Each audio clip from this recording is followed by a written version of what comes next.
Hey guys, I'm really excited for today's interview. We're going to be interviewing a very special lady called Aiki Flinthart. She's a fellow Australian author. I've known her for about 4 or 5 years now. We first met at a writers group that she'd orchestrated, and she still continues to this day helping new authors establish themselves or writers figure out how to publish for the first time. This is a special interview because Aiki is confronting her mortality. She has been diagnosed with numerous tumours, cancer, and she only has about 6 to 12 months to live. And we're going to discuss the elephant in the room after this interview, but I want the initial interview here to celebrate the amazing books that she's accomplished. She's published 20 books. She's brought out 3 in the last 3 months. And writing is her passion, and being so involved within the industry has always brought her so much delight. And I know she's helped me personally, and I'm really excited to just have this time to talk to her and also see if there's anything that we can do to support her and her journey. But most importantly, let's celebrate and have a really good interview and just figure out how her brain works and how all her characters and her stories came to be. And she's really kick-ass herself. She throws knives, she does martial arts. She's been doing martial arts for 20 years. She's been doing archery for 10 years, belly dancing, singing. She's just really cool. So let's get straight into it. I'm super excited. Let's go meet Aiki.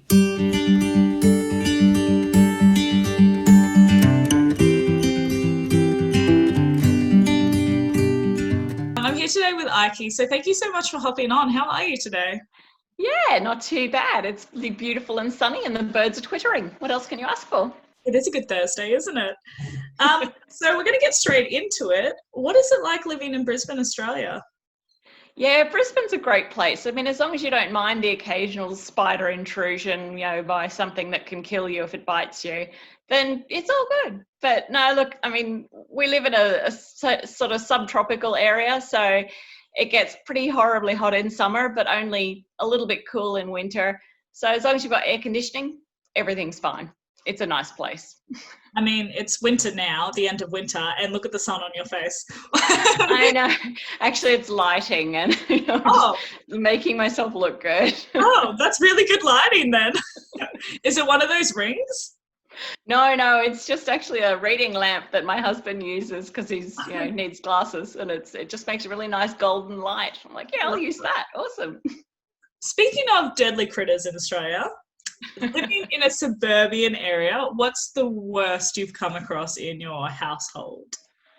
In this house, it's not too bad. We do back onto a creek, but we saw a couple of brown snakes, which are, I think, about third most deadly in the world kind of snake, down the back last year. But I grew up in North Queensland, and we used to go for walks on the road at night, and you'd regularly just step around death adders and other things sort of soaking up the road warmth. So I'm used to it. We had pet snakes when I was a kid, and it's part of living in Australia. It's fun. You know what to ignore. You know what to not touch. It's not like they live in the house, mostly. Usually if it looks creepy or it has a red mark of any kind on it, that means do not pick up. That's a pretty good basic indicator, yeah. I want to talk about your first book because you've been publishing since 2012 now, isn't it? I think it was 2010 I actually put the first of the ADAD series up. It was right at the beginning of the Kindle sort of explosion. So yes, it was one of those things where I wrote the ADAD series, which is this one. Yeah. It's a series of 5 middle grade young adult books, portal fantasy. I wrote it because my son is dyslexic and he was really struggling with the big fat Harry Potter books at those stage. He liked them, but he just couldn't get through them because they were so big. And I just thought, well, there's a niche here for stories for kids aged, say, 8 to 16 who want something a bit adventure-y and action-packed, but who don't want to wade through something that's 500 pages long. And I tried to get them published, but I knew nothing about the industry at that point, absolutely nothing, less than nothing, and didn't even know how to write a cover letter or, how to send things into a slush pile. So understandably, I got rejected, and I'm very impatient and a bit of a control freak. So I just went, oh, look, you can do this self-publishing thing. And I put all 5 books up on Amazon and Smashwords. And I think now, the last I looked, which was maybe a year ago, they were at 500,000 or so downloads. So I was like, oh, people like them. Maybe I should do this writing thing. And that was when I kind of got a bit more serious about it. What gave you the inspiration for the first one, the Jewel of Asgard? What made you decide to, I don't know, why was that your first story? Well, it's not really. I mean, I've got probably a dozen more that will never see the light of day because they were terrible, and mostly they were romances that I wrote in my 20s, and I was really bad at writing romances at that point. And, my husband actually said to me at one point, he said, why don't you write speculative fiction, science fiction, fantasy? That's what you read. And I was like, oh, yeah, I really should do that, shouldn't I? So, yeah, I switched to writing those, and it was for my son. And he loved them, and his friends loved them. And I went, oh, well, maybe I'm not too bad at this. But I also very sneakily wanted to slide some history into his life, because he had a really boring history teacher at that point. And I wanted him to learn history. So I did a whole bunch of research, and I wanted the 5 books to be set not only in English culture, which is what we tend to learn at school, but also across a variety of cultures, to expose him to some of the other histories of countries like China and Egypt and India, and places that we just don't learn in Western schools. So all 5 of the books are set in 80 AD across all these different countries. And the research for that stuff, far out. Like weeks and weeks of research to find out that paper was actually made in China first, in somewhere around about 70 AD. So there you go figure. I had to mention that. Wow. Have you been to any of these locations, or was it purely research? I've been to London, which is the first one, is actually set in 80 AD, England, just outside London. And I've been to China, and that was actually part of why I decided the last book should be in China, because they'd not long come back and it was freaking amazing. And I had fun with the last one because I got to, the heroes got to destroy a whole bunch of Chinese relics, which sounds terrible when you say it like that, but they also destroy Stonehenge. So, don't hold it against me that they destroy things all the way through. But the rest of it, research, was just totally India and Egypt and Sweden, which are the other 3 books, were just complete research. And the age of computers makes it much easier. Another thing I want to talk about, not so much research, but a little bit on the technical side. Behind you, I can see knives and swords.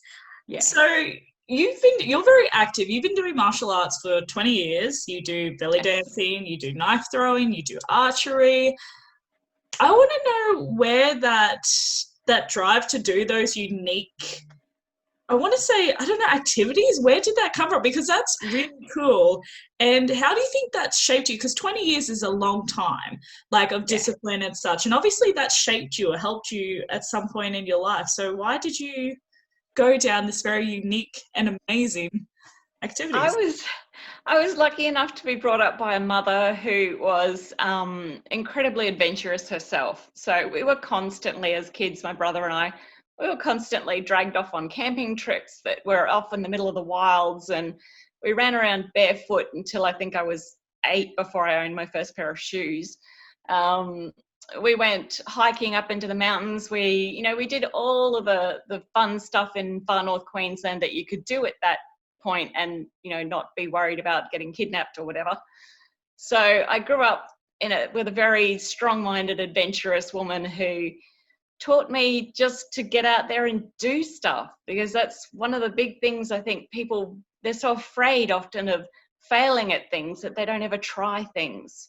So I've tried 100 different things, and some of them I've only done once, and some of them I've taken up as a passion because I love them, but I wouldn't have known that they were great until I tried them. So I've done bungee jumping and spelunking and skydiving and scuba diving and kind of whitewater rafting, and everything I could try, I tried.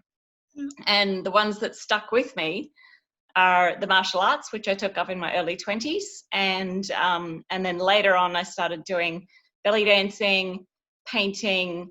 Lute playing is one of my more recent ones. I've decided I needed to learn to play the lute. And knife throwing and archery were because a couple of my characters were doing that. I was like, hey, I need to learn these things if I'm going to write these effectively. I need to learn how to throw knives and arch, which isn't really a word, but it sounds like it ought to be. Partly it was just that I'm a very driven, very focused, very goal-orientated person. And partly it's just because, hey, these things are fun. I don't know if you know it, but if you stick the knife into that board, it's a great sense of satisfaction. It looks fun. But I remember when I first met you, it was at a writing group. And when you started telling me, like, yeah, and I do archery and I do knife throw, I'm like, who is this chick? This is like Braveheart. It was so cool. It blew my mind. And I do want to do it, but I haven't yet done it. I need to do it because I imagine it would be satisfying getting it on the target. It is. And I mean, the sad thing for me is at the moment, right next door, I've got a household that our neighbours have 3 quite young boys. And every time I start throwing knives at my target, they all come up to the fence and stare. And I'm like, this could be bad. I can just see one of them picking up a knife in their poor mother's kitchen and hurling it across the room. So I've got to be a bit careful about when I practice. And it also, you can't actually pick up a kitchen knife and throw it accurately. I'm sorry. It's one of the things I teach in my workshops is please don't have your character pick up a knife and throw it at random. It won't work.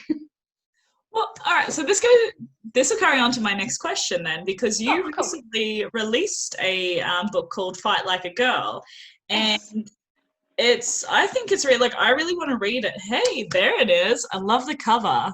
And it's basically on, realistically, how men and women do fight. Like, as you said, your characters were doing this. You wanted to know how to do it, and you wanted to know how to practically do it. So what sort of things have you implemented into that book? And why do you think it's so important from a technical view that people are researching how the equipment is being used, I guess, in their books? Yeah.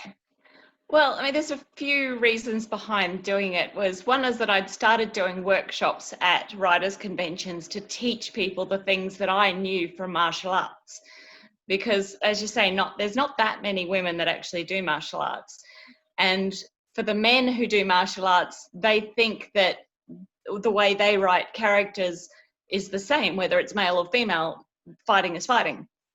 But it's actually not. Physiologically, psychologically, and just what women are capable of and how they think and feel about violence is actually quite different from how men react to it. And whether they're trained or not makes a huge difference as well. So it's all about the writer knowing their character. And when they know their character and what their training level is and what gender they identify with and how that affects how they feel, then that will actually inform the scene itself. That will change and shape the scene based on how those characters think and feel. And I saw an opportunity there that was missing, because there is a lot of books about how to write fight scenes, but they're all pretty much, I don't think I've seen another one from a female writer about female characters and the differences. And it is actually quite profound. There are a lot of differences. I did, I think, 3 years worth of research into the biology and the psychology and the physiology of the whole process of approaching and dealing with and the aftermath to violence. There's a lot to it. And the more you do, the more you write it authentically, the more every reader will identify with it. I don't know about you, but there's been this huge upswing in kick-ass women, which is great. But there's also then been this belief that the only way you can have a strong woman is to have a kick-ass woman, which isn't true. So strength comes in different forms, and you've got to write it correctly for women. If you're going to write them as kick-ass women, you've got to write how they do it correctly, or all your female readers are just going to go, no. And for a female author, she needs to understand the differences between men and women so she can write her male characters correctly when they're fighting. Because if we don't think and act the same, then how are you supposed to know? when you're writing. I completely agree with that, because I think as like, especially with the urban fantasies that are coming out, and there always is, there's a really strong female woman. I'm all for a strong female woman, but you're right in the same, like I write kick-ass heroines, but there is an element, like they may be physically fit, I've got a vampire, but I'm writing in the book right now, mentally she's deteriorating.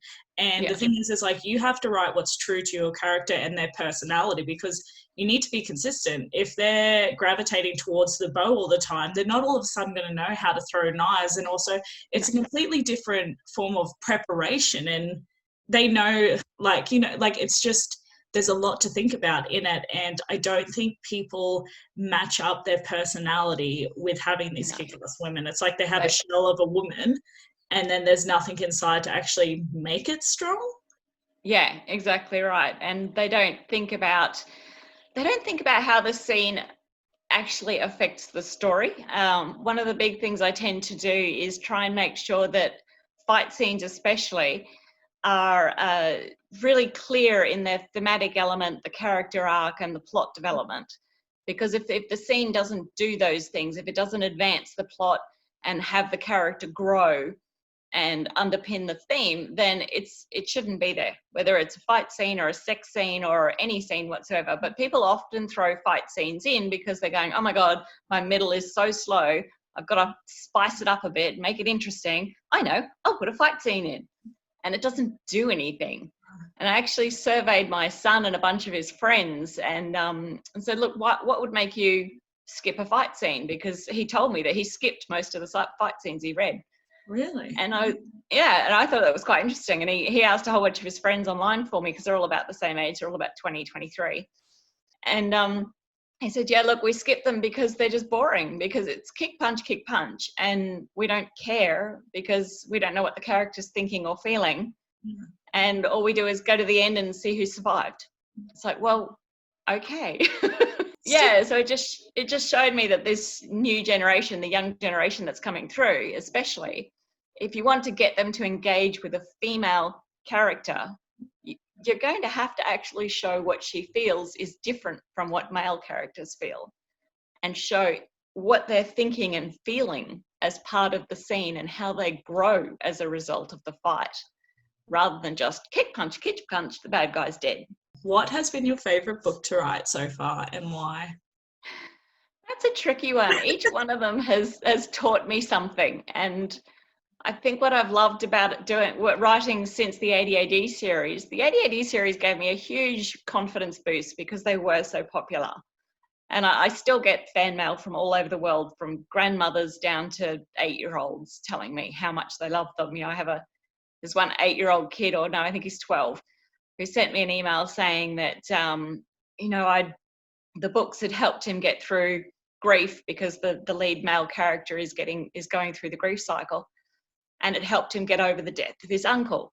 I was like, wow, that's cool. That's what I wanted to do. And, because I got such a response from those, it made me realize that what I really love about writing is helping people to understand themselves better. Yeah. Which means that every book I've written has the theme is what's most important to me about it.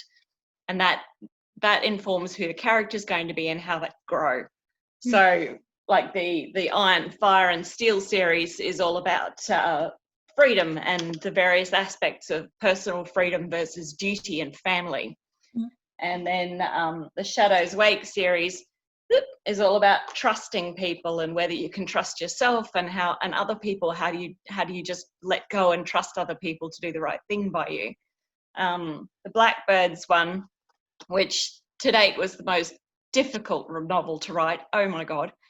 That one's all about the sacrifices that women make through the ages, the invisible women of history, just the sacrifices they make in order to protect themselves and their families. So each book has taught me something new, and each book I'm hoping has taught other people something about themselves. So as to which is my favorite, that's really hard to answer. I'm curious, what made that book your hardest to write? Why was that the hardest to write? Well, that one's actually, Blackbirds was a bit of an experiment for me. I wanted to see if I could write what's called a mosaic or a tapestry novel. It's 24 short stories set in 1486 London. It's fantasy, but it's only slight fantasy elements. So it's alternate history, but not massively alternate. And it's 24 short stories, each of which is from the different point of view from a different woman. All ages, all races, all sexes, like sexual identities, all like there's neural diversity. I just wanted to pick women from all the occupations I could find. So there's no queen's point of view. It's the highest rank you get as a lady in waiting. The lowest rank is a thief. And it's from children up to 60-year-olds. And I just wanted to give voice to all of these women, as well as teach myself how to write unique voices for 24 different women in close first-person point of view, which if you're not a writer, you might not sort of get how difficult that is. But if you're a writer watching this, believe me, that was hard. How long did that take you to write? The research took longer than the writing. The research, because I really like to be historically accurate as much as I can, the research took me about probably 10 months. And it got so detailed that I actually had a map of 1500 London, and I contacted the cartographer and said, I have a feeling that you've actually misnamed one of the towers of the Tower of London, because at this point in time it was actually named this and you've got it labelled as this. And he was like, really? I said, yeah, here's the email saying that I'm right from the archivist in the library of the Tower of London who I'd contacted. And so the cartographer went, oh, okay, yeah, you're right. We have named that bit of the tower wrong. Okay, we'll fix that. So I fixed the official map of the Tower of London in 1500. And there's now a copy of Blackbirds in the Tower of London Library because they asked for a copy. Kind of fun that, this day and age, you can be an Australian sitting, halfway around the world and find out historical details like that to that level. And that's kind of how intensely I did it. The other thing I was trying to achieve was to learn how to really work a reader's emotions. And I'm quite proud to say that I made people cry. So sounds bad, but it's good. Success. Yes. I want to talk about how active you are in COVID. It's lung tumor, but we'll go into that later. Active in the writing community. Look, when I first started writing and put up that ADAD series, I knew nothing, absolutely nothing. And I realized I knew nothing and there was a big gap to fill. But I didn't know where to start and I couldn't find anyone who could point me in the right direction. So I literally spent the next 5 years writing and learning, and writing and learning and learning and learning and learning, and trolling through all of the internet sites I could find and doing all of the courses I could find and, doing all the workshops I could find. And I just couldn't find someone who could lay things out for me step by step and go, this is how you need to get from A to B. So when I was starting the Springfield Writers Group, which is where we met, I remember one of my goals was to help other writers get what I had not been able to get. So a clear path, people to help them step through it, direction to go, and a support team. Because as a writer, they keep saying you're alone, and you kind of are. You've got, cover designers and publishers or whatever, but you're still really quite alone. And you need people. You need a good support group of other writers who are about the same level, who can help you and be to read for you and give you feedback, and that you can do the same for. And I couldn't find that. So I had to make it myself, which meant I built up the Springfield Writers Group, and then I started doing workshops for the Queensland Writers Centre because I had this knowledge of writing fight scenes and stuff that nobody else seemed to have. And I started doing conferences up and down the coast of Australia, so New South Wales and Victoria and everything. And I was supposed to go to WorldCon this year in New Zealand and do the workshop there, and that fell through. But along the way, I discovered that I love teaching. I really love that look on people's faces when they get a concept, when you explain, I don't know, point of view in such a way that people go, oh, that's how it works. And, it's like, damn, I wish I'd had somebody just sit down and hold my hand. So let me do that for other people. That's kind of what I want to do. So then it goes beautifully into my next question. What are your 3 top tips for new authors? The biggest one is that authors tend to be often introverts and often and even if they're not introverts, most of us tend to be quite sensitive and worried about what other people think, which is probably common to the whole human race, really. So one of the biggest things is that if you get rejected by a publisher or an agent or a magazine or whatever, they're not actually rejecting you as a person. They're just rejecting your story. And the sooner you can get that on board and stop taking rejections personally, the sooner it makes life much easier and much less distressing. Also, I would say never stop learning. Never think that you know everything, because a lot of us get to the point where we're not quite a newbie, but we're not quite an award-winning advanced author, and we're somewhere in the middle. We go, I know it all. I can teach you anything you want to know. But it's a bit of a catch-22 because you actually don't know everything and you can get caught out, and teaching others is a big responsibility. And you always have to be prepared to admit that you don't know everything and learn from anyone that you can possibly learn from. It doesn't matter if they're writers or not. You can learn something from everyone. And the last one is just be nice. Like, help other authors and just be freaking nice to each other. There's way too much trolling and nastiness in the world.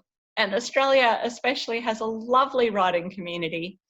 And everyone's helpful and kind, and it's just great. And I don't see why anyone should be any different, except that we're all insecure.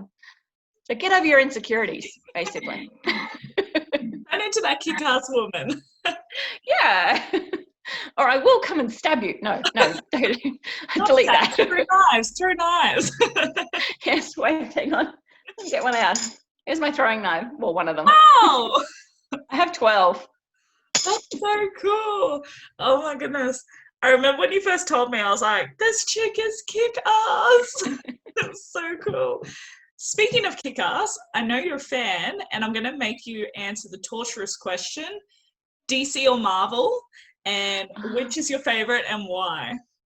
Oh, okay. I read a lot of X-Men when I was a kid, so I'd have to probably say I tend towards Marvel. Okay.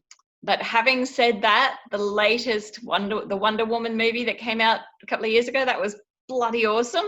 Love that movie. Cannot fault it story-wise in terms of story structure, and can't fault the fact that she's not only a kick-ass female, but she's also a feminine female, if that makes sense. She goes, oh, when she sees a baby, that sort of thing.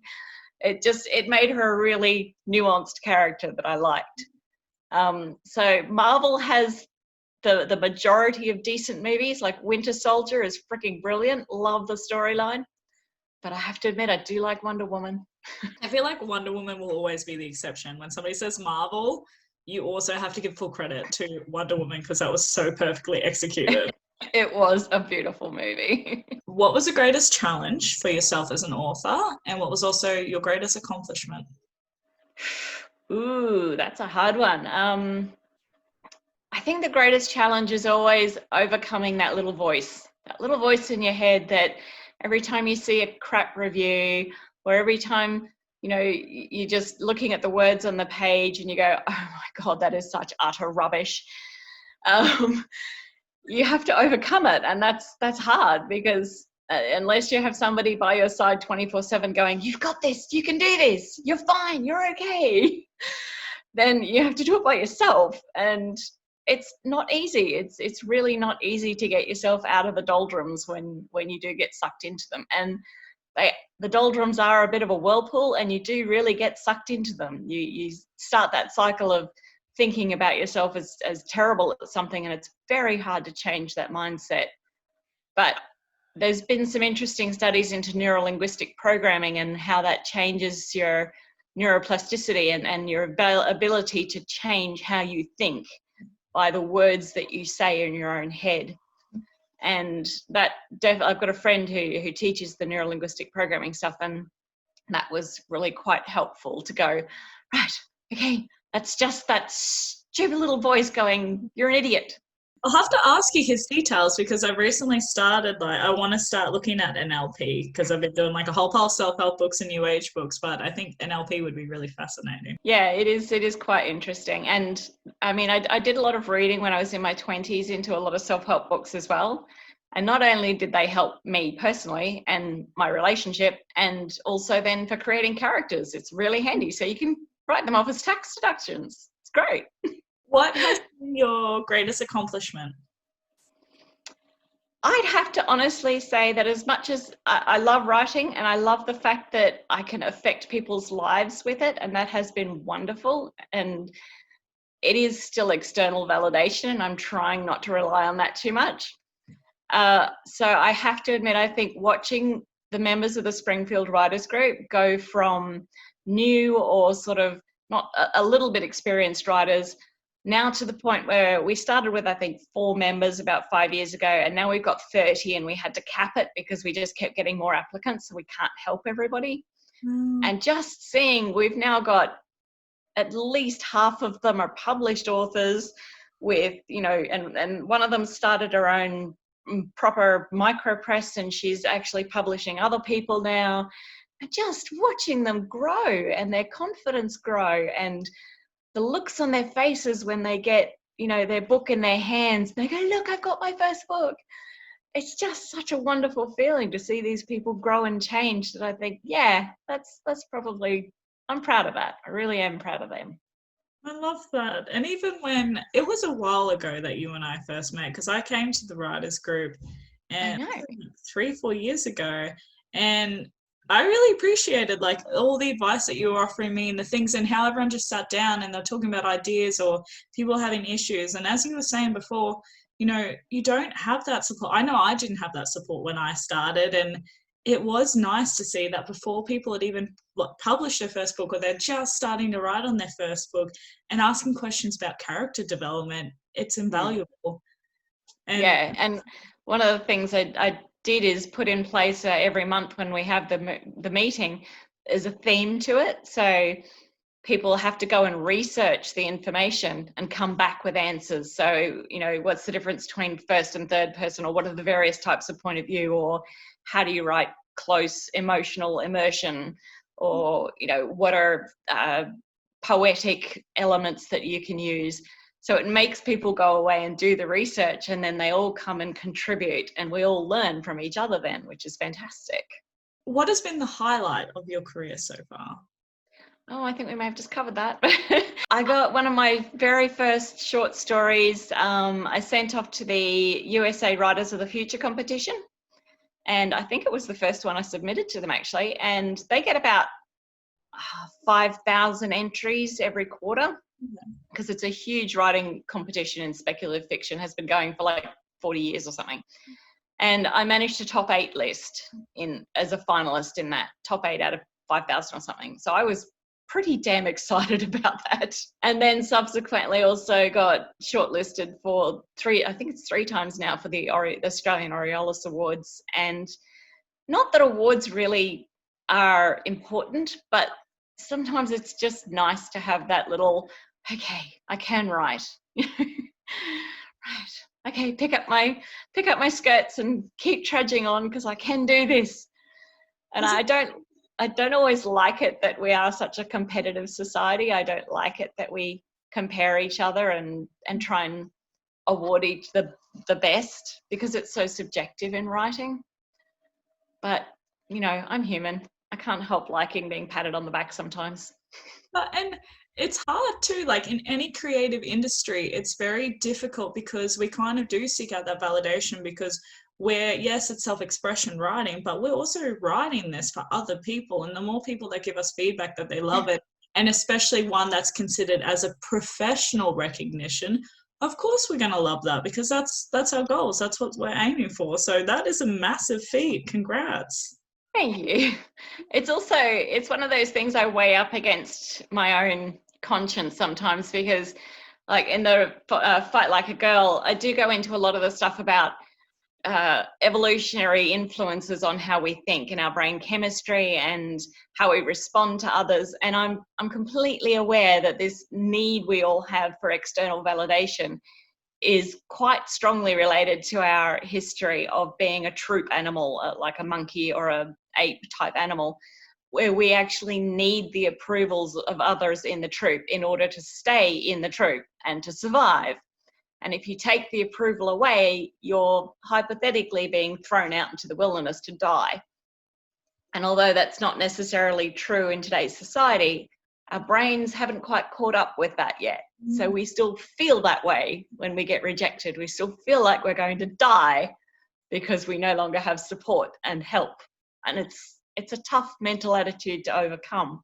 Yeah. But when you're aware that that's what's causing it, it does help. What novel are you working on at the moment? I'm actually working on a sequel to Blackbirds. Okay. There's hypothetically supposed to be 6 in that series, at one every century. So that was 1486.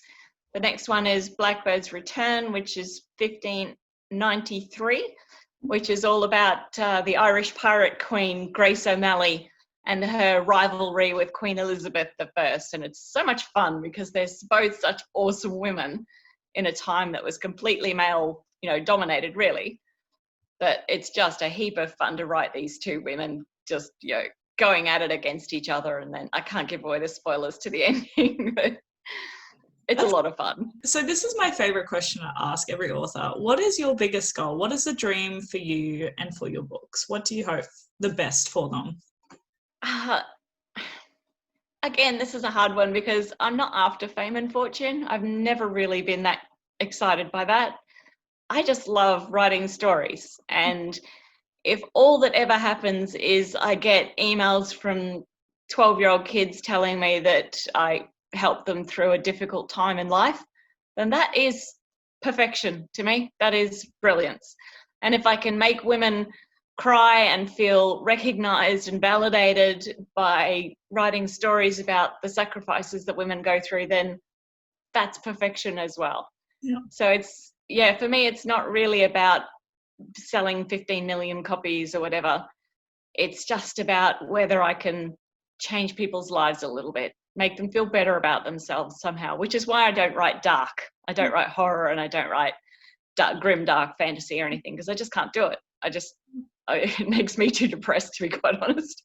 But you're such a light as well. So you're like such a bright light in the world. So that would explain so much why your writing is nothing but that as well. Well, I mean, it's not that I don't make my characters' lives difficult, because I quite do, but hence the poor readers crying occasionally in this one. But I just can't write stories that make my readers feel unhappy, depressed. I can make them upset that the character is a little bit, going through tough times, but I want my readers to come away feeling like they've learned something about themselves, they've learned something about other people, and maybe just they can think a little bit about their lives and how they can be better people. That sounds so preachy. Oh my gosh, it's not, I promise. It's perfect. Like I love an author. I love you. I love an author who has very clear messages in their book as well, though, and it is to help the reader in some way, and the reader should be able to identify what that main character is going through. That's how they relate. That's how they fall in love with it. And when you execute that, that's what makes you a brilliant writer. Well, it's just, I would really love to have an effect on people in some way, but it's a fine line sometimes between, shoving it down people's throats and being preachy and just making it blend with the story, which is, I think, part of why when I'm writing, I often start with the theme. I know what the theme is that I want to get across, and then I work out the character and the setting and the plot and everything. but they're all really closely intertwined so that I don't have any characters standing around giving great speeches about the benefits of XYZ. It's just kind of integral to the character and comes through in their actions and their thoughts on a subtle basis rather than shoving it down people's throats. So that's what I try and do. I don't know how successful I am, but hey, I'm just still learning too. I enjoy giving a little bit of 5 odd questions at the end. So my first one is, what's your favourite travel location and why? Ooh, I've been to a few before the whole COVID rubbish. Yeah. I think it's a toss-up between Venice, Florence, and Xi'an in China, mainly because they ended up being in stories. So when I'm traveling, I spend a lot of time paying attention to really strange things that most tourists don't. Like, I knew I was going to set the Third in the Shadows series in Florence. So I was wandering around taking photos of things like the cobblestones and the color of certain buildings and the particular shade of the trees of that time of year, because I knew I was going to use them as details. And I was writing notes as I'm going, like, this street smells like vomit from last night's party. And my husband's like, what are you doing? I'm like, it's all important details. And in Florence, in Florence was the best museum I've ever been to.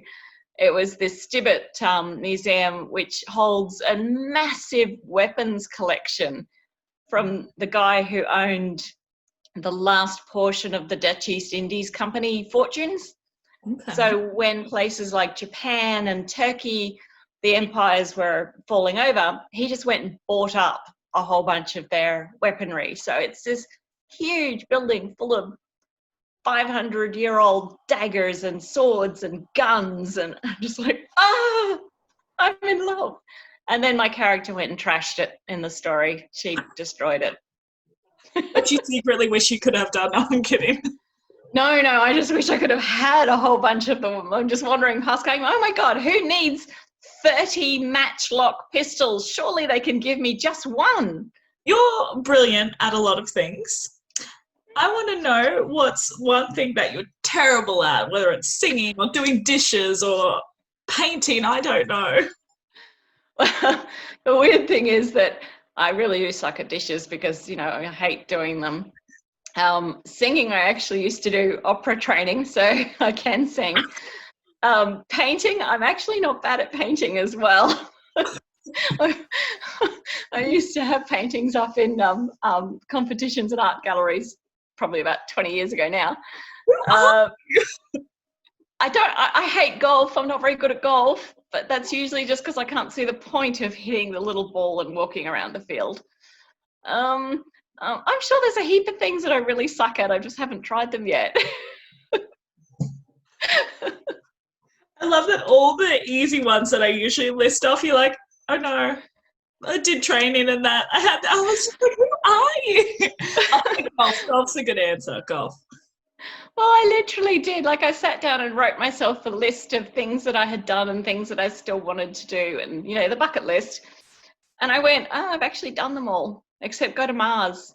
That was one of my big ones, and I don't think I'm going to achieve that one because, it's a really long way away. But everything else I've kind of done. Well, that's a good thing, though. That's awesome. Oh, I know. I suck at sewing and ironing. I learned very early on that if I just ironed my husband's shirts really badly, he would do it himself. So I don't have to iron anymore. It's great. I'll take that one. That's a good one. I'm crap at sewing as well. So what's your favorite movie and TV show? Is there anyone who doesn't say Princess Bride to this? Because if they don't say Princess Bride, there's something wrong with them. Right. I haven't aired theirs. No, I'm kidding. If you haven't seen Princess Bride, you need to watch Princess Bride. Fantastic movie.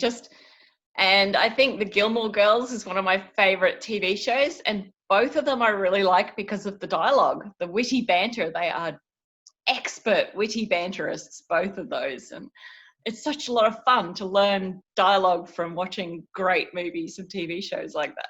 What did you think of the recent Gilmore Girl? I haven't watched it yet. What was it like? The movie, yeah, it wasn't actually too bad. They just stayed true to the characters pretty much, and they tied up a few loose ends. And it was a while ago that I watched it, so I don't remember all the details, but I remember not being disappointed. So that's a good thing. Still a lot of coffee in it too. So. Consistency, I like it. Yeah. If you could be any supernatural or magical creature, what would it be?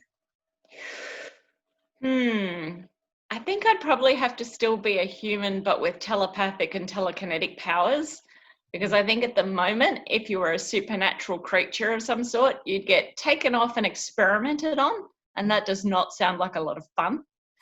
So yeah, just give me telepathy and telekinesis, and that can wreak havoc. What's one song that would best describe you?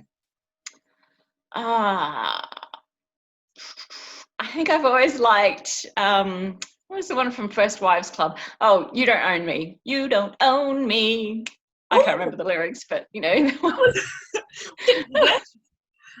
That was a great song. I can't even remember all the lyrics now, but it's basically about, you know, a woman getting divorced, or, you know, saying to her partner, you do not own me. I am my own person. Do not tell me what to do. That is all of my questions. Do you have anything that, oh no, you've answered that. I was going to say, what are you most proud of? But that would be obviously the Springfield group. Do you have anything that you want to, anything that's upcoming, what we should be looking out for? The last thing, I've put out, I think, 3 books this year. So there's The Fight Like a Girl, and then the other one I did was aimed at authors, and it's How to Get a Black Belt in Writing.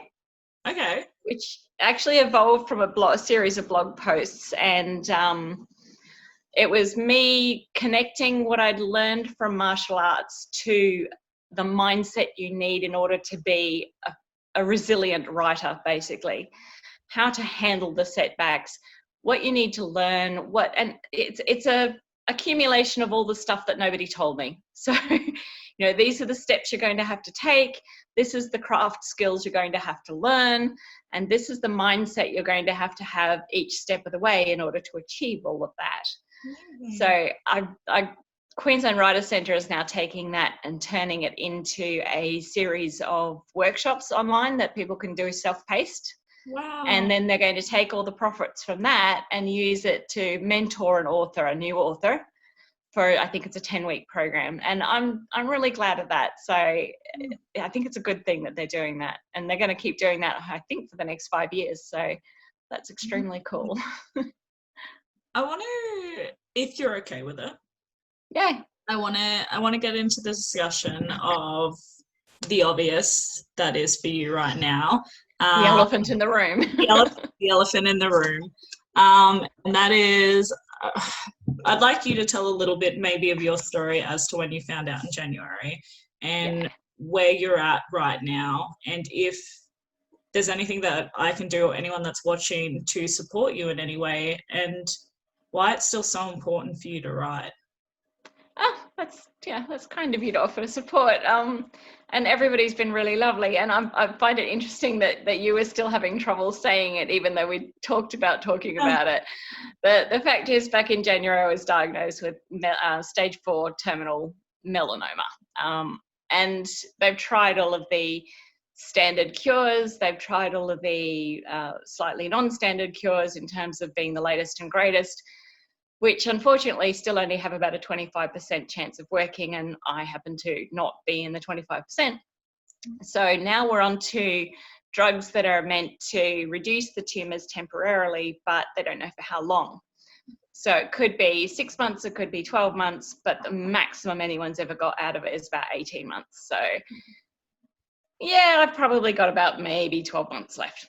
And the good thing about these drugs is that they have pretty much none of the side effects that most radiation and chemotherapy have. So I'm kind of normal. I wake up in the morning sometimes and go, it was just a scam. It was all a load of rubbish. It's all fake news. And then I look at my brain scan that shows me 13 brain tumors and go, yeah, let me get my throwing knives out again. And I throw knives at it because that makes me feel better. Well, I do. I've got a series of my brain scans laminated that I just stick up on my knife board and throw knives at every once in a while when I get really angry. But look, it's tough. It was harder at the beginning of the year when it was all new and you were just getting hit with bad news after bad news after bad news, and there was no good news ever. And it got to the point where my husband and I finally went into one appointment and they went, oh, look, these new drugs are shrinking the tumours a little bit. And we went, wait, are you giving us good news? Wow. Hang on, we have to think about this. Okay, good news, yay. And at the moment, if I spend too much time thinking about it, then I go down that spiral. I go down that whirlpool into depression and lying about on the couch moaning about my life. And it's like, well, what a waste of time is that? I may only have 6 to 12 months left. Why the hell would I waste it lying around on the couch moaning? That just seems stupid. So I can write. My brain isn't totally dysfunctional, although for a while there it was getting a bit weird. But with the shrinkage of the tumours, it's all sort of come back. Yep. And that means I can help a few more people for a little bit longer. And it gives me a legacy I can leave for my son and my husband. So if they ever miss me, they can just get out one of my, what am I up to? I think 20 books now. And read bits of me, because you can't help but put yourself into books. Exactly. So, what would you, and again, if any of these questions you don't want to answer, or if you want to cut out, we can do that. And as we were discussing before, you said that a lot of people don't talk about this. And so I've already said, but I find you super inspirational, especially in the strength that you're showing. And I think anyone watching your journey knows that it wouldn't be as easy as the optimism that you're presenting online, which I think is invaluable. And so that's why I ask, what is the support that possibly we can bring? Like, what are things that maybe you haven't been able to achieve that you do want to see come into fruition, because you might not be able to do it on your own, but maybe we can help in some way. And I would absolutely love to know, when you've come to this point in your life, I can't even say what advice would you offer, but I don't know, like you've looked at it such an optimistic way. You said you've looked at a bucket list, like the things that you still want to achieve. And I think that so many people could take a message from you. And I don't even know how to word it, because it's just so much to put in a positive way. What would you say? I hope this doesn't come out wrong, but what is the biggest lesson you've learned from this? Like, was there just a moment where you've gone, I get it now, or so nobody has regrets by the end of their road? Nobody has any regrets. What would you say to that? I don't know how to word it properly. Well, I think you've kind of almost got it. So many of us spend so much of our lives ignoring or hiding or not talking about death and about sex and about childbirth and about just things that are everyday parts of life that we ought to be talking about. And it's obviously, a lot of it is a Western culture thing, because a layover from the Victorian era and the aspects of Christianity where mortality is not something you really want to face. Yeah. And we just need to. It should not come as a surprise that we're all going to die. Is it sucky that I'm dying at the age of 51? Yes, it's incredibly sucky. But I also didn't waste any of the time I was here, except maybe a few times when I was sitting at work going, what the frick am I doing here? I hate this. So I think the biggest lesson that everyone can take away is try everything, because you just never know what's going to really be your passion until you find it. I didn't know that writing was the thing that's probably why I tried so many things. Probably why I trained at music, and I trained at art, and I trained at dance, and all of these different things. I'm a geologist by trade, for goodness sakes. So, just everything you do contributes until you find out who you are. Yeah. And what you really want. And it turned out for me that what I wanted was to find a way to help other people feel good about themselves. And I don't have the patience to be a psychologist or a psychiatrist. I know that about myself. My dean of science at uni said, "Why aren't you studying medicine?" And I went, "Is this a trick question?" I'm really bad with people. So my avenue was to write stories that could make people feel better about themselves. But it took me a long time and a lot of things until I found that. So don't waste the life you've got. Just go out and try everything you can try, with the exception of drugs and murder and bad things like that, because that's always really stupid, obviously. But all the other fun stuff, if you're scared of it, do it anyway. Just get off your ass and do it. I find that so like, you're such an inspiration because you are such a go-get-it girl. And I was doing the math before when you're talking about the age of your son, and I didn't realize you were actually 51 because you look really good for your age. And I was doing quick math here. I was like, hold up.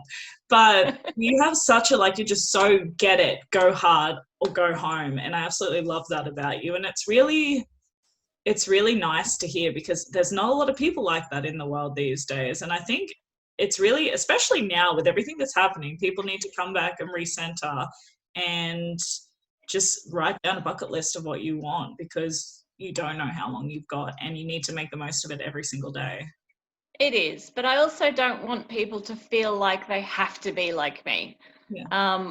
To be honest, I have for a lot of my life been driven, and this is getting very psychoanalytical here, but I've been driven by a fear of failure and a fear of getting in trouble, because that was drilled into me as a kid.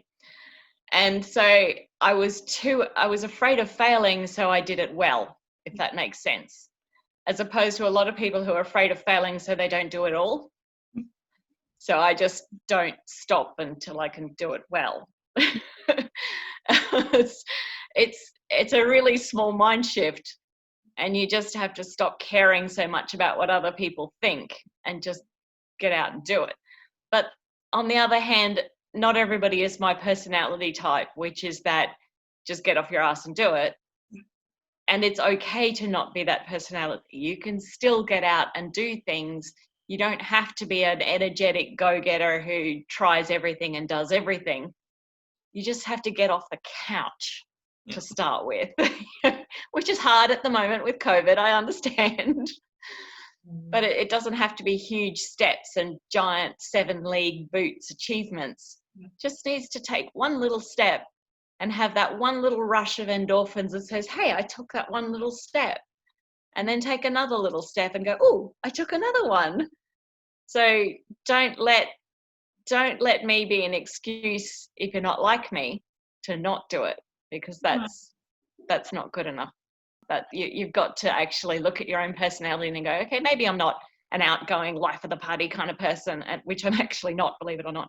But I'm going to try, because the only thing you regret at the end of your life is not trying.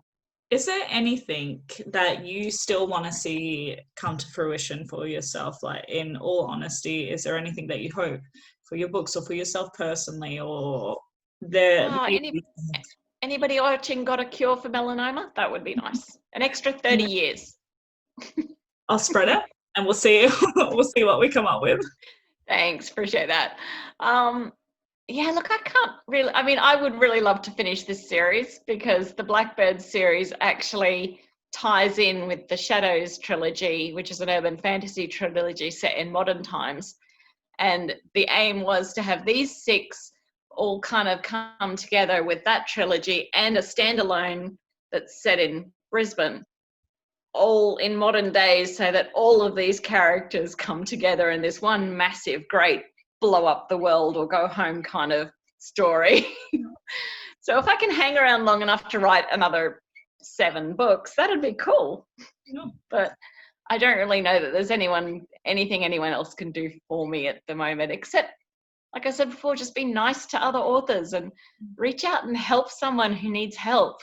Yeah. You know, it's not hard to do. You just, instead of clicking the like button on Facebook, you message them and you say, hey, you seem a bit down. Can I help you? Yeah. Do you need a hand learning this, or do you need a hand with anything? You know, just reach out and help people. It's not hard. I have a question for you in regards to the 7 books that you have to write, and I honestly have no doubt that you will smash those, honestly.